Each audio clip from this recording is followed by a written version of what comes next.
Hey you guys, and welcome back to my channel. I hope you're all having a wonderful day. As I'm looking around the YouTube community, I am seeing more and more people doing no spend months and extremely tight budgets.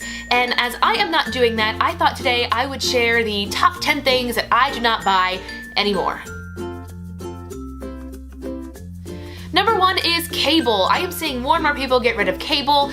Personally, I use, the Netflix, Hulu, and then my boyfriend and I both just got, I guess, DirecTV On Demand app. He got a really good deal. I don't know if it was through work or like a New Year's thing, but he got us a good deal. So I have it on my phone, he has it on his phone, and we can watch them on our computers. So we have both cut cable. Number two, I wrote newspapers, magazines, and books.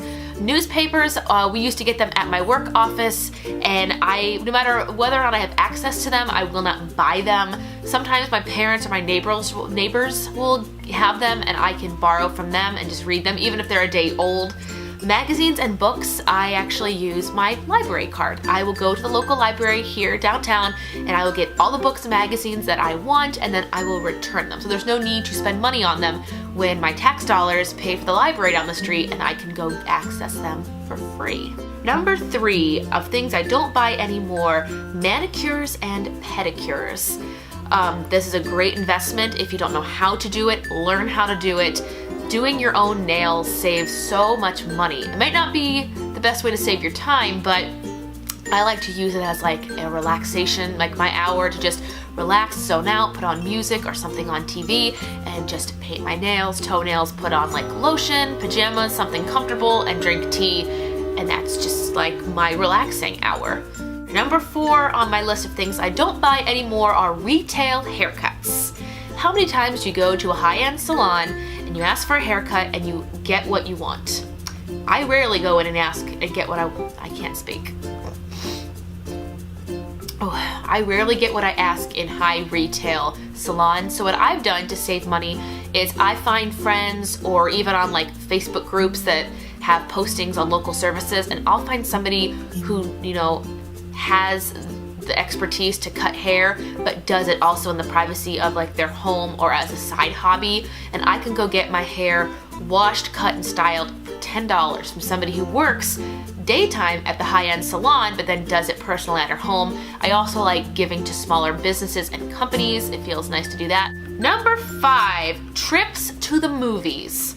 The last time I went and saw a movie, it was date night with my boyfriend and I, and to get a small soda, he's a soda drinker, I am not, but he is, a small soda was like $5.25. You could go to the Target next door and get 5 1-liters for $5.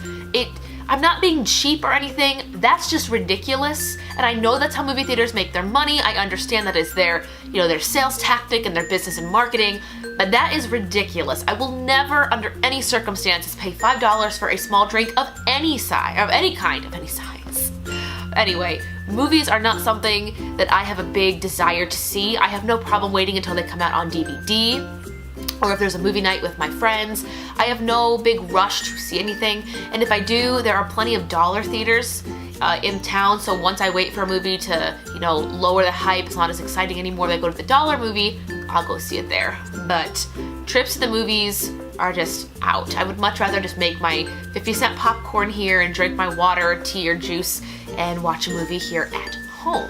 Number six are weekly gourmet coffee trips. There are plenty of really nice coffee shops here in the city, and it's not just Starbucks. There are some wonderful local chains, and I used to go there all the time.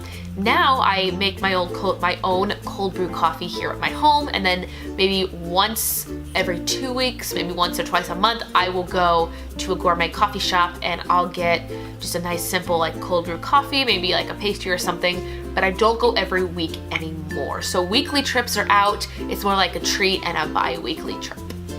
7, DVDs. This goes along with magazines and books. I get those at my library. And I don't really keep DVDs anymore. When I became a minimalist, I gave away a majority of the DVDs because I would have them, watch them for a little bit, and then they would just sit on my shelf and collect dust. So I thought, what's the point? Why have them? So I gifted them away, and they are gone. Number 8. This has been gone for a very long time.